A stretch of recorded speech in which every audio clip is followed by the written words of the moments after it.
Alright, I ordered some Dyes from Dharma Trading Company, and I thought I would share the unboxing with you because unboxings are exciting.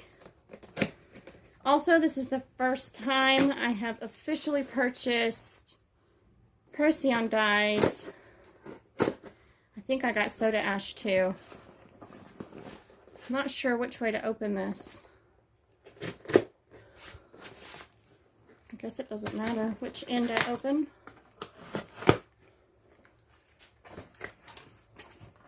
So it comes with these delicious looking Cheetos, styrofoam Cheetos. So here's the soda ash fixative. There we go. And more Cheetos. And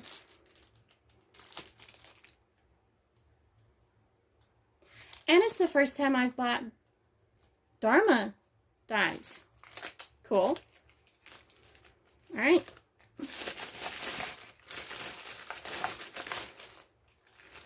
So I have truffle brown. Come on.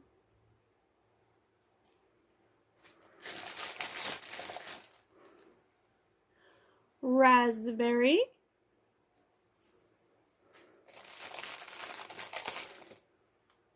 Oh, they're taped shut. Neat. Forest green. And deep space. Now, I do not remember off the top of my head what each of these colors are, but I believe this is a dark blue. Raspberry is a deep red. And of course, forest green is green. So the video you guys watched with where I was blending fibers for arm covers, and I had dyed the plant fibers with acid dyes that didn't take. I purchased these so I can over dye it if I need to, and if not, I will use these for a different project. Thanks so much for watching. I hope you enjoyed. If you did, please give it a thumbs up, and if you haven't already, please hit that subscribe button. Thanks for watching, guys. I'll see you next time. Bye!